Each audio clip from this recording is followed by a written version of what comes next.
Hello students, आज हम आपको न्यूक्लियस ऑफ द सेल के न्यूक्लियस के बारे में बताएंगे। देखिए, जब हम लोग सेल को कलर करते हैं और कलर के लिए हम लोग आयोडीन लें या सफरेनिन लें या मेथिलीन ब्लू लें, जब सेल को कलर करते हैं तो कलर करना जो है उसको स्टेनिंग कहा जाता है। ठीक है। और अगर सेल कलर्ड हो गई तो उसको स्टैंड कहते हैं, स्टैंड। ठीक है। स्टैंड जब आप नाम देंगे STAINED, स्टैंड, कलर, तो इसके सेल के अंदर एक आपको लाइटली स्टैंड यानी हल्का कलर्ड स्ट्रक्चर मतलब कि रीजन दिखाई देगा। जो हल्का स्टैंड कलर रीजन दिखाई देगा वो तो साइटोप्लाज्म है, और जो डेंस कलर्ड रीजन आपको दिखाई देता है, डेंस कलर्ड स्ट्रक्चर दिखाई देता है, उसी को हम लोग नाम देते हैं न्यूक्लियस। ठीक है।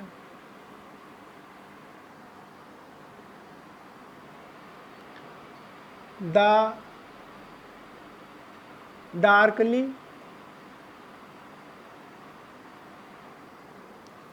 Stand structure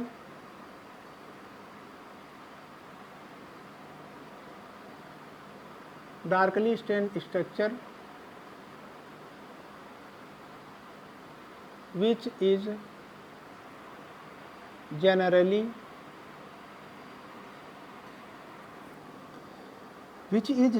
present in the center of cell is called nucleus. इसको हम लोग न्यूक्लियस के नाम से जानते हैं। और इसकी डिस्कवरी किसने किया था? इट वाज डिस्कवर्ड बाय, इसकी डिस्कवरी रॉबर्ट ब्राउन ने किया था। रॉबर्ट ब्राउन, इसकी डिस्कवरी रॉबर्ट ब्राउन ने किया था। अब इसके बाद हम लोग न्यूक्लियस का स्ट्रक्चर पढ़ेंगे। Structure of nucleus.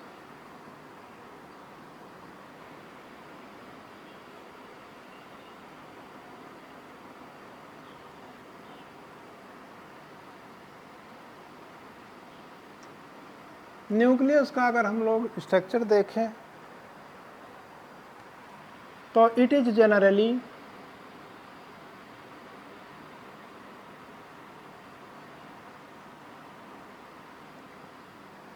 ये generally Oval shape, spherical shape या डॉट लाइक स्ट्रक्चर होता है। It is generally spherical, ORR, Oval और डॉट लाइक स्ट्रक्चर। ये स्फेरिकल, ओवल या डार्क लाइक स्ट्रक्चर होता है। और जनरली हर सेल में एक ही न्यूक्लियस पाया जाता है। कुछ सेल ऐसे कभी कभी होता है कि एक सेल के अंदर मोर देन वन न्यूक्लियस पाया जाता है, लेकिन जनरली एक सेल में एक ही न्यूक्लियस पाया जाता है। ठीक है।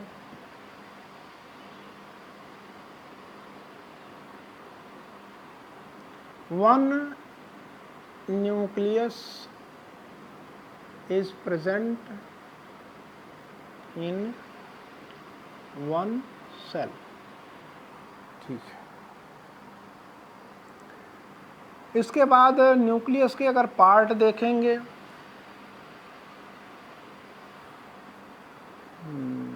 द न्यूक्लियस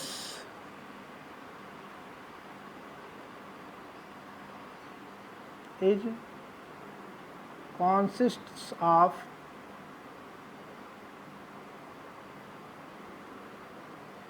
following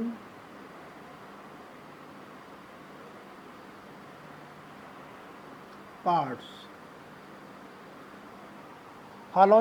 या फॉलोइंग स्ट्रक्चर्स। नंबर 1 होता है न्यूक्लियर मेम्ब्रेन,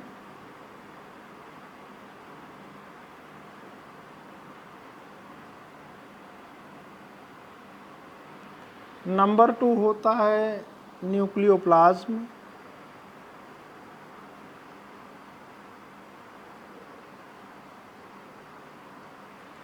और नंबर 3 होता है क्रोमेटिन मटेरियल,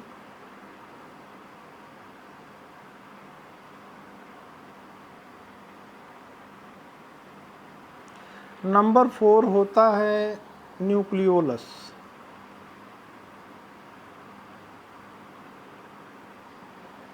चार होते हैं। अब हम बारी बारी से एक एक करके सबको पढ़ेंगे तो न्यूक्लियस का स्ट्रक्चर पूरा हो जाएगा अपने आप। अगर हम लोग देखें nuclear membrane, nuclear membrane, nuclear membrane generally nucleus में अगर न्यूक्लियर मेम्ब्रेन देखिए तो ये डबल लेयर की बनी होती है, और इसमें हम लोगों को एक लेयर नहीं, जैसे यहाँ पर न्यूक्लियस स्फेरिकल शेप का है, इसमें हम लोग लेयर देखेंगे तो इसमें डबल लेयर दिखाई देगी।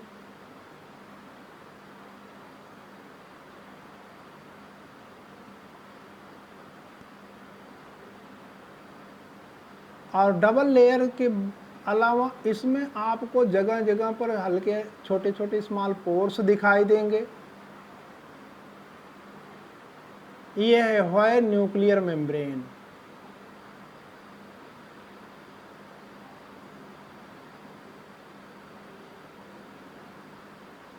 और ये है nuclear pore.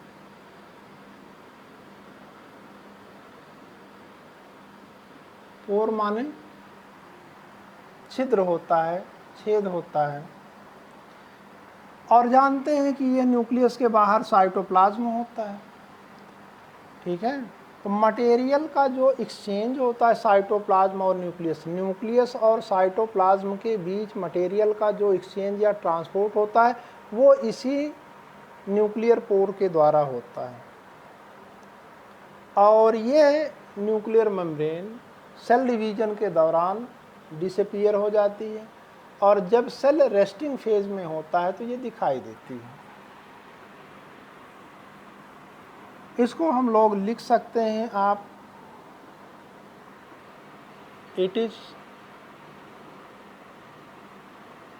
Double layered membrane,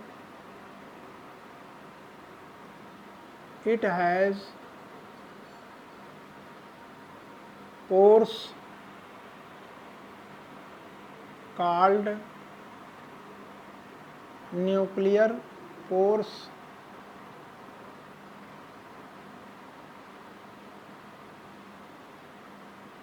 through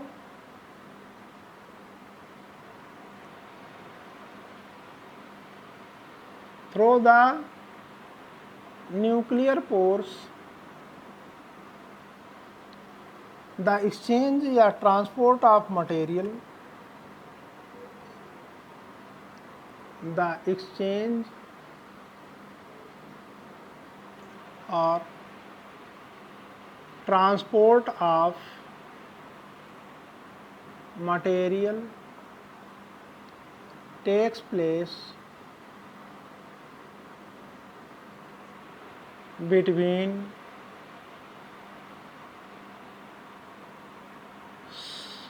cytoplasm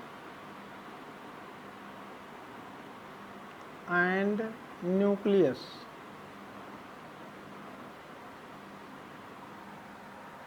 ठीक। It appears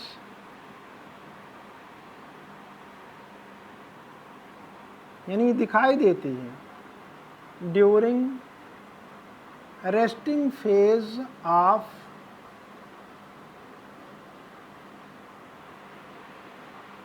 cell. जब सेल रेस्टिंग फेज में होता है, जब सेल डिवीजन नहीं कर रहा होता है तो ये दिखाई देता है, बट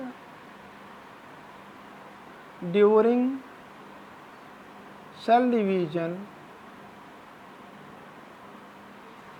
इट disappears.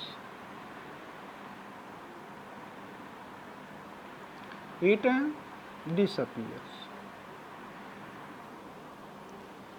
ये disappears हो जाता है।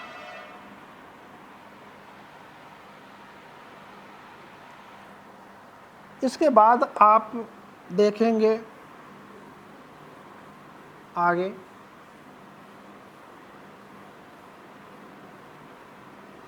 न्यूक्लियर मेम्ब्रेन के बाद दूसरा आपके यहाँ है nucleoplasm.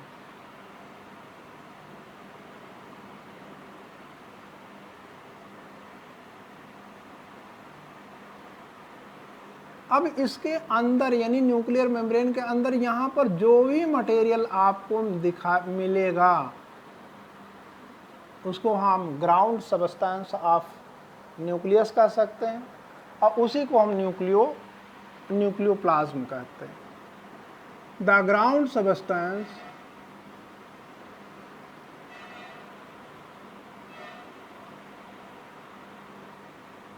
Present in the nucleus is called nucleoplasm. इसको न्यूक्लियोप्लाज्म कहते हैं हम लोग। और इसी न्यूक्लियोप्लाज्म में ही आपको क्रोमेटिन मटेरियल और न्यूक्लियोलस भी प्रेजेंट दिखाई देते हैं। Nucleolus and chromatin materials are present in the nucleoplasm. Nucleoplasm ये होता है, यह भी जेल लाइक सब्सटेंस होता है। It is gel like. Gel like का मतलब कोलाइडल सब्सटेंस है। ये तो न्यूक्लियोप्लाज्म के बारे में हो गया। अब इसके बाद हम लोग पढ़ेंगे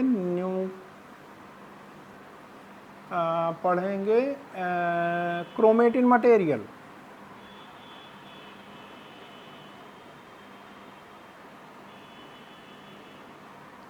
chromatin material.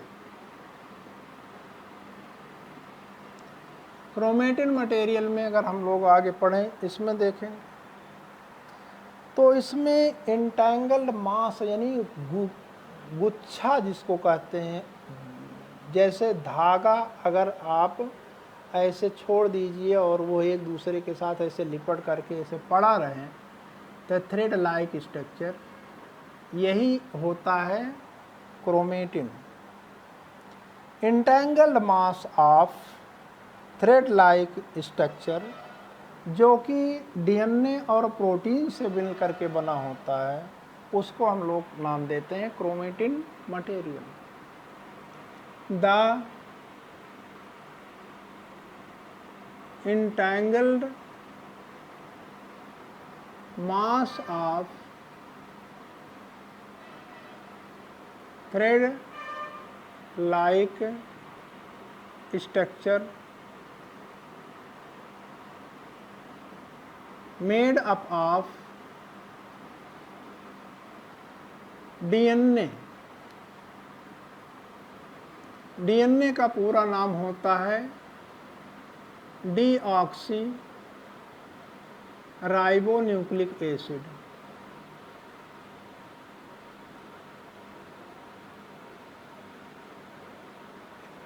DNA and proteins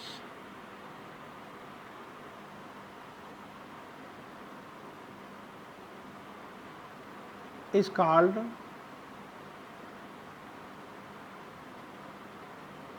chromatin material।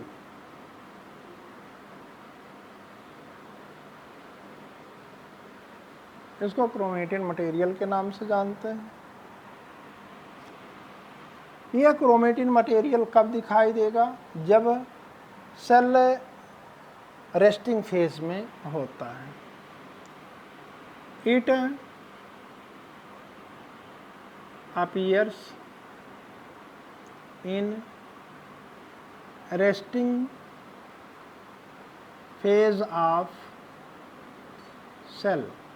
जब सेल डिवीजन नहीं कर रहा है तो उस समय यह दिखाई देता है, और जब ये सेल डिवीजन कर रही है, सेल में सेल डिवीजन हो रहा है, सेल वो एक सेल डिवाइड होकर के दो सेल जब बना रही है, तो उस समय यह क्रोमेटिन रॉड लाइक स्ट्रक्चर में डिवाइड हो जाता है, और उस रॉड लाइक स्ट्रक्चर को हम लोग नाम देते हैं chromosome. During cell division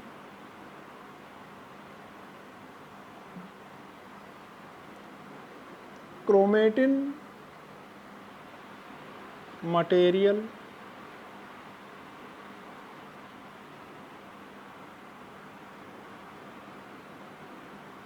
formed rod-like structures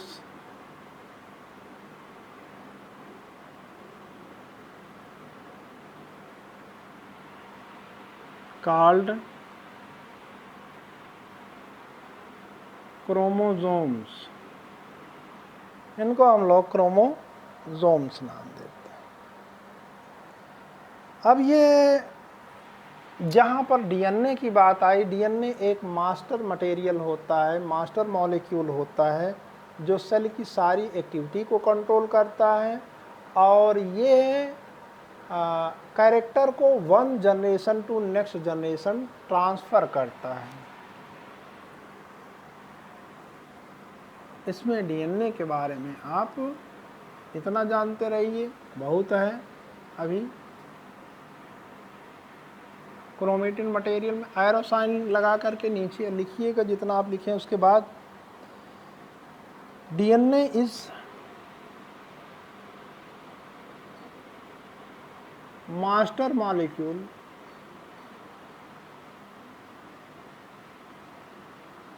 which controls the activities of cell and transfer the character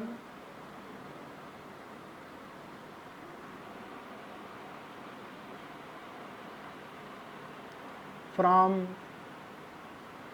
one generation to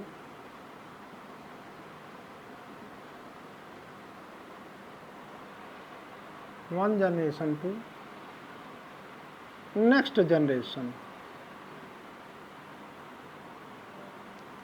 देखिए, डीएनए को हम लोग देखेंगे तो डीएनए का बहुत बड़ा मॉलिक्यूल है ये, और लेकिन इसमें छोटे छोटे सेगमेंट होते हैं, पार्ट होते हैं,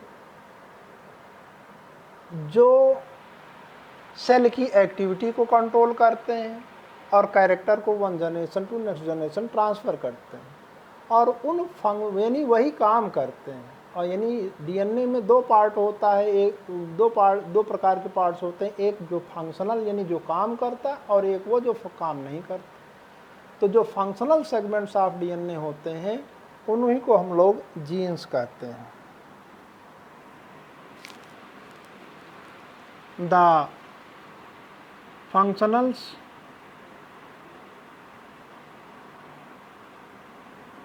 functional segments of DNA are called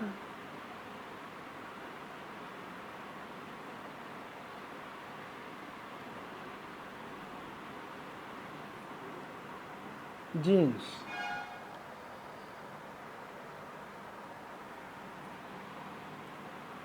Which control the characters and transfer the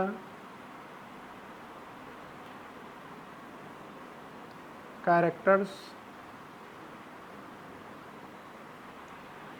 from one generation to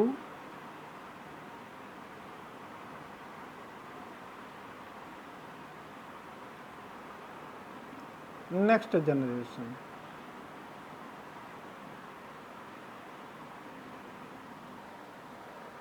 यही होते हैं, जीन ही काम करते हैं। यानी ये वन जनरेशन से नेक्स्ट जनरेशन कैरेक्टर का जाना इनहेरिटेंस ऑफ कैरेक्टर कहा जाता है। अब ये हो गया आपके यहाँ क्रोमेटिन मटेरियल के बारे में। क्रोमेटिन मटेरियल के बारे में स्टडी करने के बाद अब आप आएंगे नेक्स्ट न्यूक्लियोलस पर।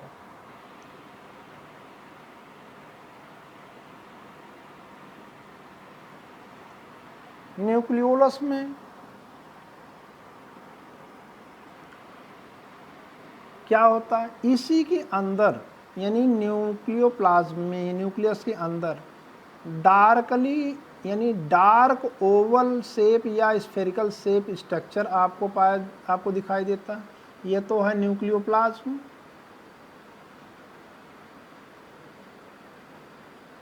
ये है आपके यहाँ क्रोमेटिन या क्रोमेटिन मटेरियल नाम दे देना। ये स्ट्रक्चर जो आपको डार्क कलर का दिखाई दे रहा है यही है nucleolus.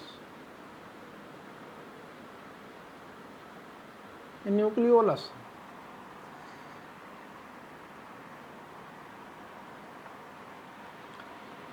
The spherical OR oval shaped structure present in the nucleus of cell is called nucleolus. Nucleolus कहा जाता है। और ये it contain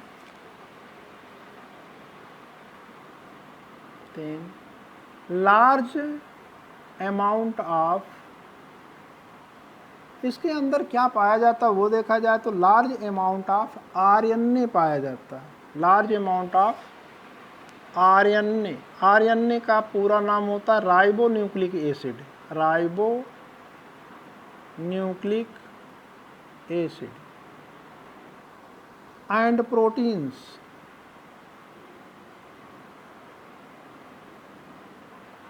ribo nucleic acid और प्रोटीन यही लार्ज अमाउंट में मिलेगा। In small amount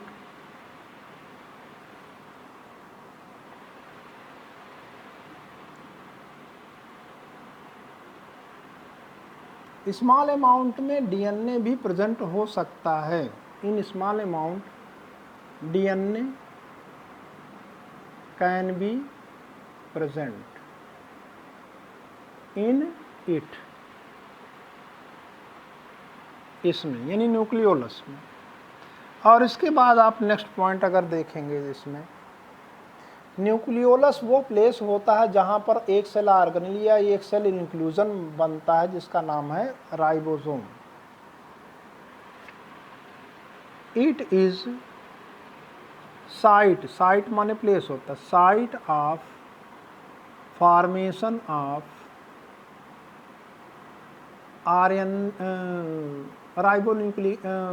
ribosome.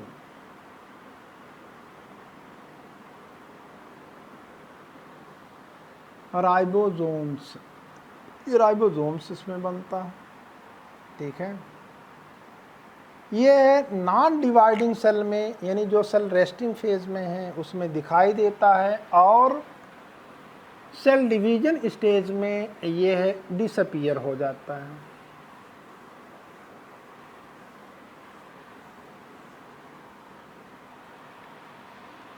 It appears in resting phase and disappear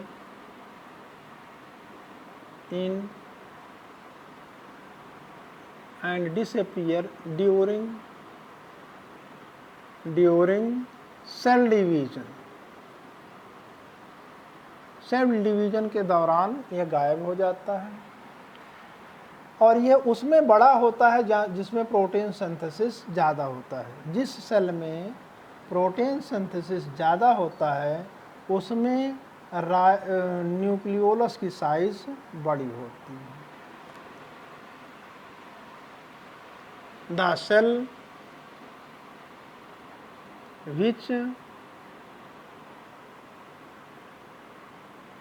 concerned with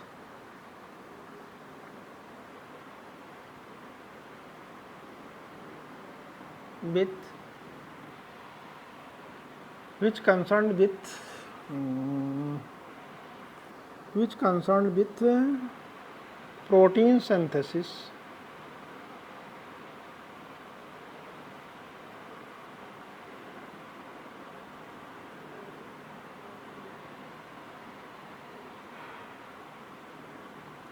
have larger nucleolus या लार्ज न्यूक्लियोलस, लार्ज साइज्ड लिख दें तब सही होगा।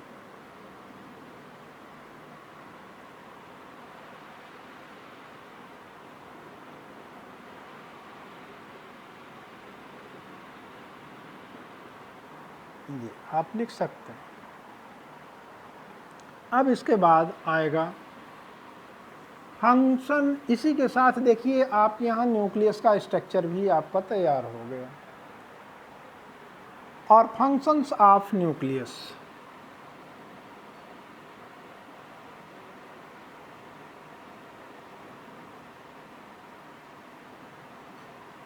न्यूक्लियस का फंक्शन क्या होता है अगर उसको हम लोग देखें तो ये न्यूक्लियस ही सेल की या साइटोप्लाज्म की सारी एक्टिविटी को कंट्रोल करता है। और कैसे करता है? By controlling the protein synthesis. It control the activity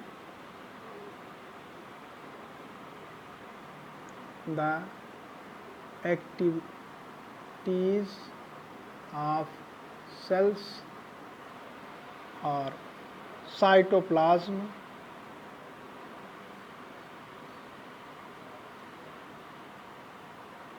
by controlling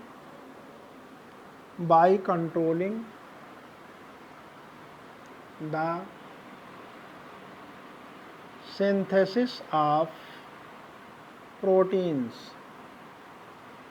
protein की सिंथेसिस को कंट्रोल करके ये सेल की एक्टिविटी को कंट्रोल करता है। दूसरा,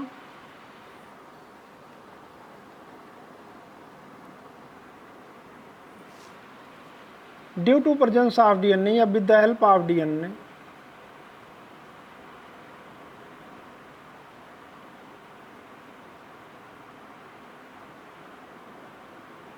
या विद द हेल्प क्या, बाय द डीएनए लिखे, ठीक है, by the DNA it inheritance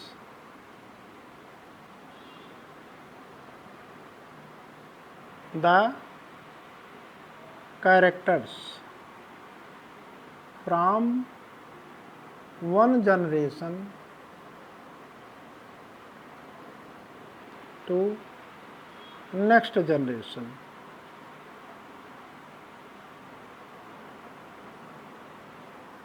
ये वन जनरेशन से नेक्स्ट जनरेशन में कैरेक्टर को इनहेरिटेंस करने यानी कैरेक्टर को ट्रांसफ़र करने का काम करता है।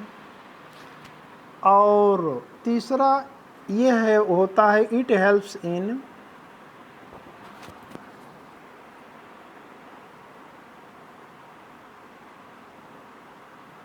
Cell division. बिना न्यूक्लियस के डिवीजन के कभी भी सेल डिवीजन संभव नहीं होता है। तो इसका मतलब ये है, ये सेल डिवीजन में मदद करता है। ये तो हुआ आपके यहाँ structure and function of nucleus. अब इसके आगे साइटोप्लाज्म बताएंगे, उसको नेक्स्ट सेशन में आप पढ़िएगा। इस सेशन में इतना आप लिखिए, पढ़िए और तैयार कीजिए।